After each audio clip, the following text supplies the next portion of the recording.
Yes, it's 100% true, unfortunately. Elon Musk, Donald Trump, and DOGE set your information out to pasture for any fraudster, hacker, or ripoff artist to go along and get it.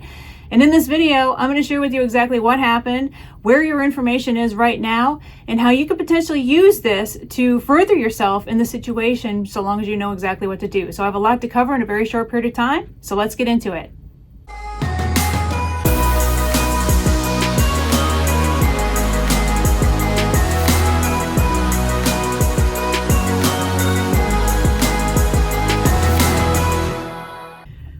Okay, so I think everybody remembers the moment when Elon Musk had his chainsaw and he was going through the process of wanting to set up DOGE, which stands for Department of Government Efficiency. This was back in January 2025. That seems like literally a lifetime ago. I don't know about you, but I feel like years have gone by since then, and it's just been a handful of months. Shocking, I know.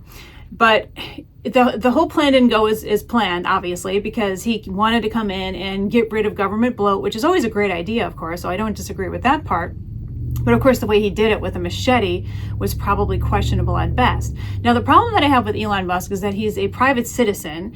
He's from a different country, and yet he was coming into this whole, White House administration type of department that he created to, obviously create efficiency. But I think he also had an ulterior motive because, who knows why he really wanted to do that. I don't feel comfortable with the fact that he had access to all this information and data from American citizens. And why did he need all of that? I don't know. And so that always really bothered me. Now, from what I understand, I truly believe that Elon Musk came into the administration with the intent on pulling his own strings and probably creating some backdoor for whatever secret clandestine thing he was trying to do, or try to roll out the carpet on different types of maybe rules or regulations he wanted overturned to benefit his businesses, whatever. He did have an ulterior motive. The problem that bothers me, though, is that he had access to Americans' information. And I don't know, that just never sat well with me. And so recently, just a few days ago, we had a guy named Charles Borges, who is part of the SSA, which is the Social Security Administration.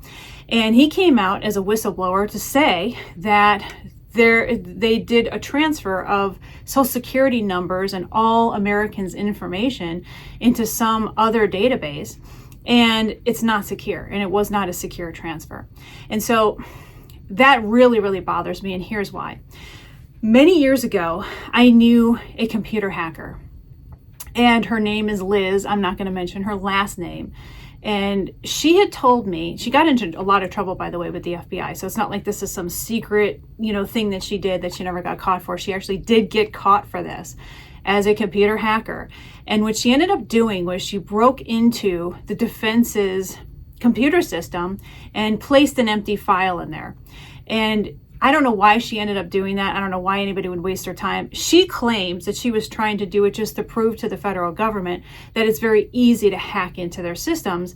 But unfortunately, they didn't see it that way because she actually outed herself. It was crazy. She outed herself by putting this file into the defense's system and then telling them that she did, to kind of bring to light that their system is not secure at all.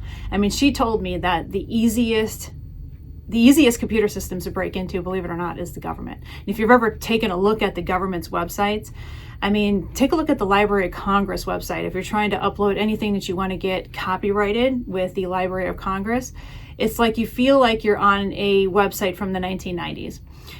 Same with a lot of the IRS systems. They're very obsolete.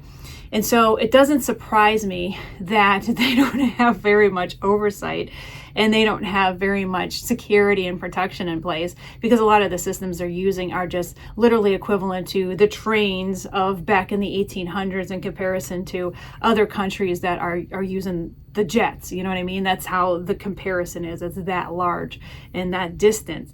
So Liz had told me, she said, not only is the American government's, systems easiest to break into, but you could literally access anything you want there.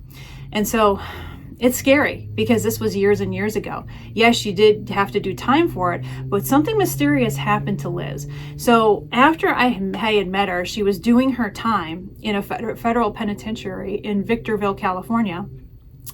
And she told me that the feds had come to see her and they had asked if she would work with them on trying to create some better security for the systems within the FBI, and they would literally throw away her entire sentence. They would throw away her entire conviction, everything. And she was just trying to be a badass. She's like, I'm not going to do anything with the feds. I'm just going to tell them to pound sand, this and this and that. And all of a sudden one day Liz just disappeared. Okay.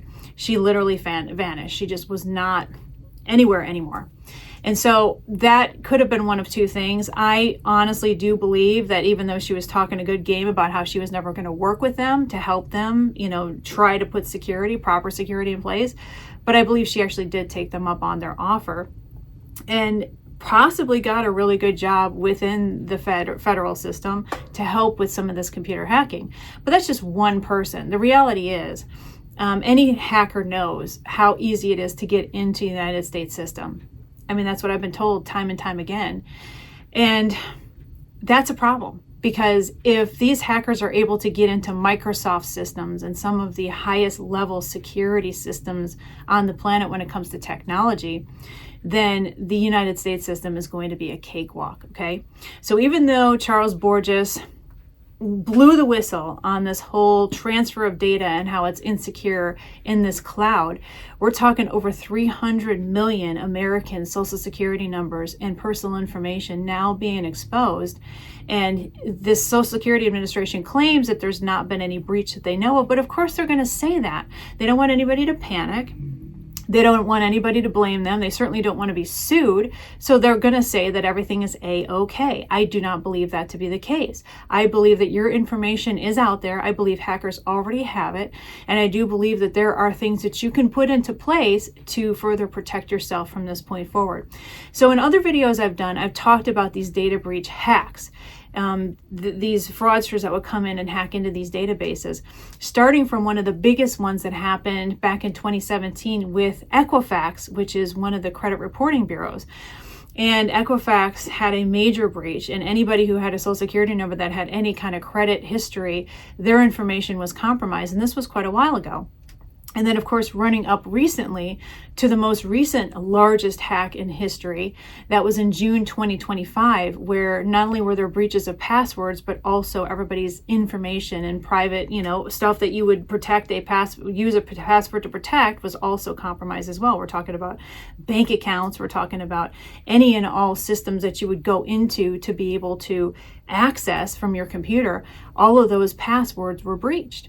And so that means all of your banking information, all of your private information, login information for even insurance companies, or any place that you would ever log into online, that was compromised, and that was recent, okay? So now we have two bookends. We have the Equifax breach in 2017. We have the most recent breach, which was June 2025, with all the major passwords that were compromised. And then, of course, the whistleblower just a couple of days ago, this Charles Borges of the Social Security Administration, admitting to the fact that your information is basically insecure. And again, like I said, we all know how obsolete these government systems are and how they're probably already breached, and they're never going to admit to that. So what does that mean for you? What do you do? Okay, so I tell everybody all the time, when it comes to your credit reports, you need to lock those up. You need to freeze them immediately, starting with Experian, Equifax, and TransUnion. Freeze them if you have not done so already. Because the problem is, if you don't freeze your information, anybody can use it. Anybody can find your social security number, your date of birth. Anybody can get that, and they can use it, and they can use it for their financial gain. In many cases, they'll open up credit accounts in your name, or they might even break into your bank account and be able to, siphon out every dollar you have, okay? So you have to protect yourself. And so I always have people ask me, well, Monica, I froze my credit reports. When can I unfreeze them? And the answer is never, never. Because I pose a question to you now then, is this: if I asked you to lock your front door at night when you go to bed, and then the next question is, when can I unlock and open my front door and leave it open? I mean, who asked that? Nobody. Which means you should not be asking that question, because essentially what you're saying is, when you unfreeze your credit reports, What you're saying is you're wanting to not only unlock your front door, but you want to leave it open for the raccoons to come in, for the neighbors' pets to come in, for, thieves to come in, for random people you don't want to talk to come in, for people who want to assault you to come in. You're literally leaving your front door open.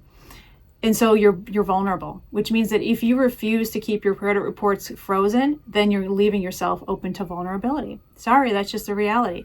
So my question to you then is, when do you want to do that? When do you want to leave your front door open and exposed to anybody, any random Tom, Dick, or Harry to come rolling on in to do whatever they want and please with you? And if the answer is you don't want that, then you already answered your question. You're not going to unfreeze those credit reports ever. You're not going to leave that door unlocked and open ever again, okay? So the only time you unfreeze your credit reports is if you're applying for credit. So say, for example, you're sitting at a car dealership and you're about to apply to buy a new car, and then you ask them before you apply, you say, hey, who do you pull from? And they're going to say, oh, we use TransUnion, or oh, we use Experian. Okay, you go on your phone and you unfreeze your credit report for a block of time, usually about 1 to 2 days, to give them enough time to process your application, and that's it. Then it freezes back up again, folks. You leave that sucker frozen. All of them are frozen forever, okay? So now that you've frozen all your credit reports, you need to take a look at your credit reports to see what's on there and what doesn't belong on there. I'm just shocked and amazed at how often people do not look at their credit reports. Like, they'll go years and years and years and not even know anything that's on their credit. And then they'll look at their credit reports and they're like, holy moly, what is all this crap on there? And they realize that they've been compromised. And so you need to get all 3 credit reports, Experian, Equifax, and TransUnion. You can get a free annual credit report at annualfreecreditreport.com or whatever. I'll give you the domain right down below. And you can actually get your free credit reports every single year, or whenever you're denied credit. You can always access those free credit reports. Or you can get all 3 from Experian, and you can pay $39.99, a one-time fee to access Experian, Equifax, TransUnion credit reports and all 3 FICO scores. So you can choose to do that as well. And what you want to do is look for anything that does not belong there. And anything that does not belong there, you dispute it. But before you dispute it, because we've been breached data-wise, and now this most recent breach with the Social Security Administration, you need to do 2 things. You need to file a report with identitytheft.gov, which is the FTC, and you also need to file a police report with your local police department stating that your information has been breached. And what that ends up doing is, once you get a hold of the 2 official reports, you include that with a letter to Experian, Equifax, and TransUnion, along with your copy of your identification and 2 utility bills showing your current address. If you don't have utility bills showing your current address, you can use bank statements, cellular, phone statement. You can use, credit card statement. You can use an insurance statement. Just make sure that you blank out any personal, account information on any of those statements. And you only need the first page that shows your name and address on there. And then you show two of those, as well as your current driver's license or state-issued ID showing your current address. If you don't have your current address on your state-issued ID or driver's license, go down to the DMV and update it. By law, you're supposed to have done that once you moved anyway. So please go ahead and do that. Or you can show a copy of your current passport, which does not have your address on it, and you can show that instead of a state-issued ID. So you want to send your state-issued ID, those 2 utility bills or equivalent, your FTC report, your police report, and you're going to want to get a letter. You can get a free letter from me at getdisputeletters.com or secretcreditletters.com, which is going to be down below. And you can get the letter that says that your information's been compromised.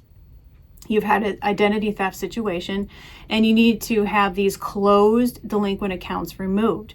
So you can literally remove any and all closed delinquent accounts. Now, you don't want to target open accounts at this point unless they're truly not yours. So if they're not your account, obviously you're going to dispute those too. But if you have an open revolving account right now, like a credit card, if you dispute that saying an identity theft situation has occurred, then they're going to close that account. The bank will close that account. You will not have that credit card anymore. So this is why we target closed accounts. We want to make sure that the stuff we're disputing, obviously, is stuff that truly is not yours, okay? You can choose to dispute whatever you want. That is your prerogative.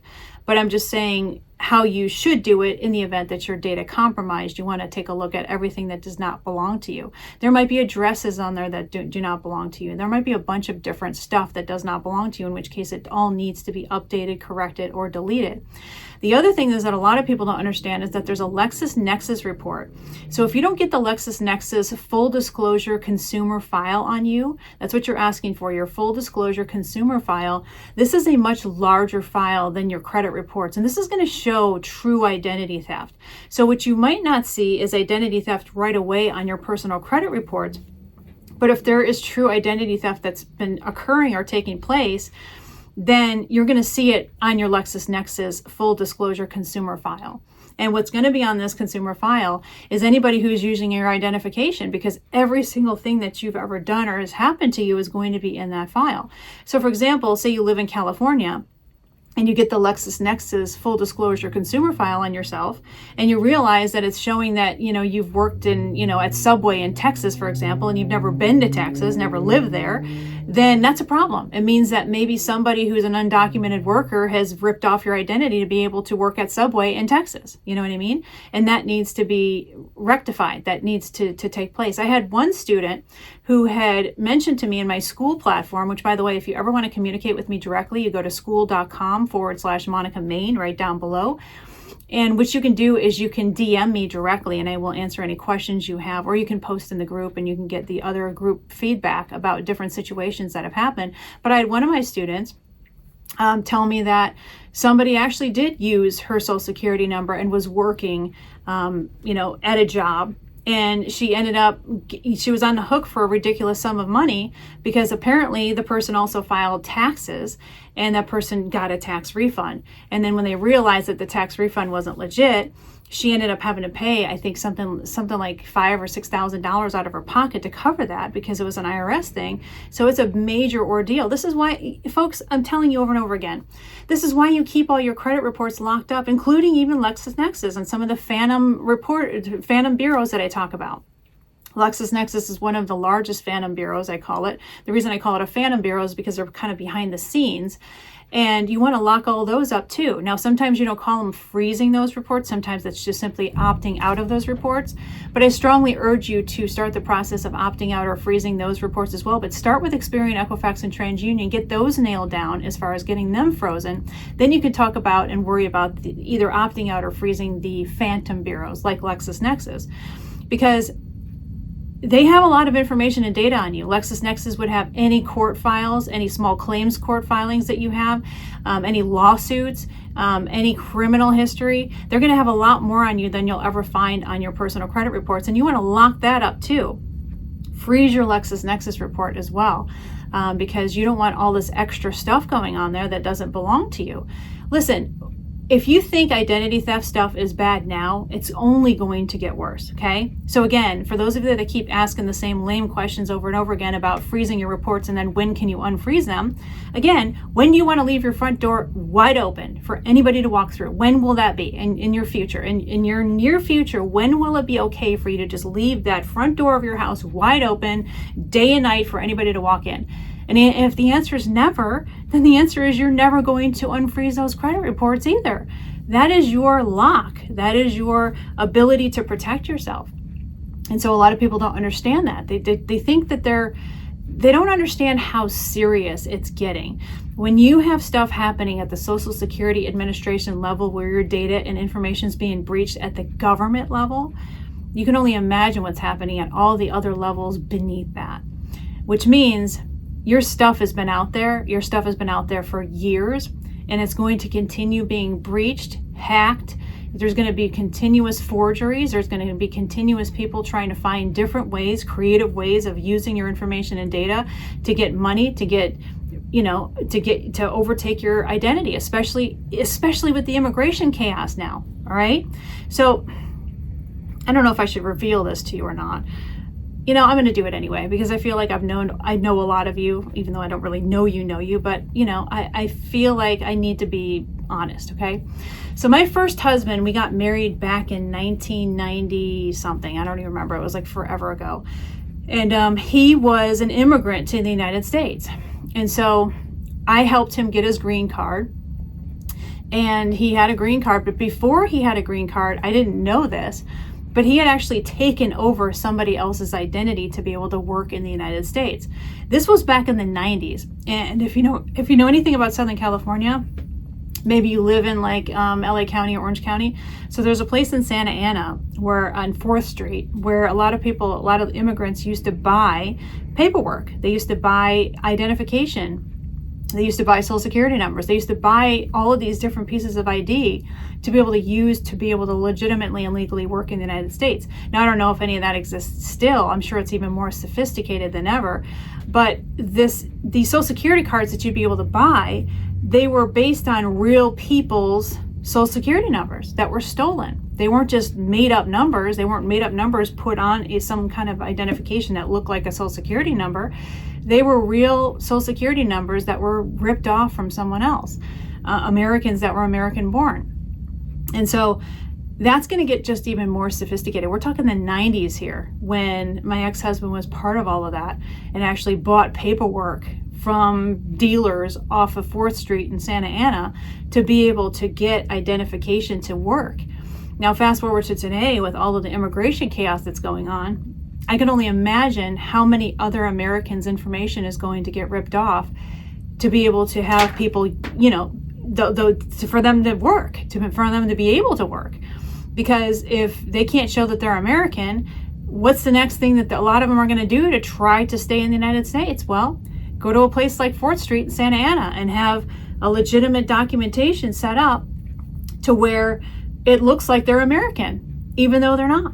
And even worse, and like I said, I didn't really know the inner workings of how this worked because this was like secondhand information and how I was told it, but he even had a cousin that worked in the Department of Motor Vehicles in California who would be able to get legal IDs for these people who should not have had IDs. And obviously the IDs were in the name of the other person, the person's ID that they ripped off, and they had a legitimate California state ID with a social security number looking like they were that person, and really it was somebody else's identity that they completely ripped off.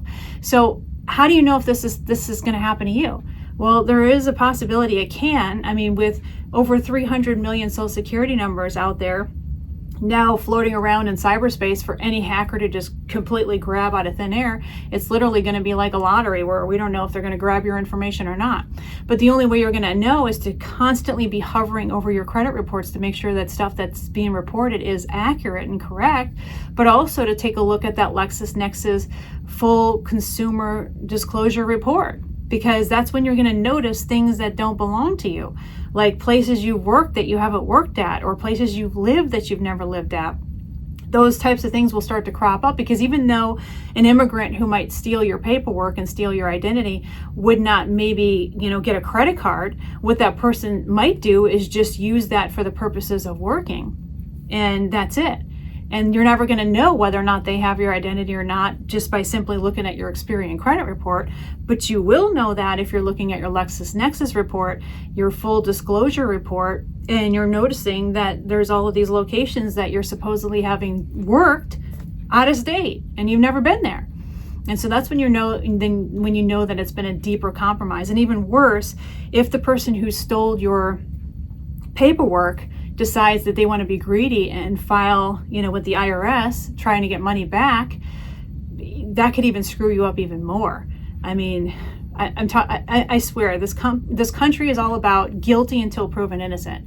So the way the IRS is going to come after you is, well, you're probably guilty, so pay up the money, the overage that we paid you back in your tax return, and then you can prove it later. And usually that means go get yourself a high-priced attorney and fight us for the next several years, and it's going to cost you tens of thousands of dollars to do that. And so they bank on the fact that you're just going to cough up the money, pay them back what you owe, even though it wasn't even your tax return that was filed to begin with. And then, they just assume you're just not going to fight it because you're not going to have the money to fight it. Or people are intimidated by the IRS or the government, any government agency, so they're probably not going to fight it. So you just need to protect yourself, which means that you need to have oversight on your credit reports. You need to have oversight on that full disclosure LexisNexis report. You need to freeze everything. And you need to pay close attention to what's happening, because your information's been not only compromised with Equifax, as I talked about before, but some of the largest companies that oversee the security protection of passwords in the largest breach that's ever happened, that just happened in June 2025. But now the Social Security Administration now having your information floating around out there in an insecure fashion for any hacker to just basically pluck out your information and sell it to anybody. And your information is worth a lot of money. That's how they make a lot of money. Just like those people in Santa Ana selling IDs on the side of the road or some back alley off 4th Street in Santa Ana, California. Just like that, except a little bit more brazen, a lot more sophisticated, and definitely a lot more high tech. And so the only way you're going to know that this is happening is to have full oversight and protection of your own stuff, because the government's not there to protect you, folks. They're not there to protect you. Okay. In fact, if anything, they're there to hurt you. And so if you know that everybody's against you, then it's time for you to buck up, you to take the bull by the horns, and you to protect yourself by freezing up those credit reports and taking a look at what's on there. And most importantly, taking a look at that LexisNexis report, that full disclosure consumer report. That's what you want. To take a look to see if there's not anything willy-nilly and weird on there that shouldn't be, because the last thing you want is the IRS knocking at your door saying, hey, you owe me all this extra money because somebody who stole your identity decided to file for taxes on the work that they did over the year, and now you're on the hook having to pay that back, because that sucks. Okay, so if you need me and you need to communicate with me directly and you have a question, I can't answer any legal questions for you, but if you have any questions, comments, suggestions, by all means, go to school.com/Monica Main. Then you can direct message me directly at any time and ask me questions, or post for the group if you need help. We have roughly 10,000 people in the group right now, and you guys are absolutely amazing, so I love having you guys. Also, if you want my Credit Millionaire book as a free download, you can go to school.com/Monica Main. Not only learn how the crash course of the most unorthodox, barely legal methods of being able to fix your personal credit, but also getting unsecured business credit to be able to build wealth for yourself. So that's called Credit Millionaire, and it's available for free at school.com/Monica Main. And also my new credit flow chart that will share with you exactly how to fix your credit. And a nice, neat one-page flow chart is also available for you as a free download as well.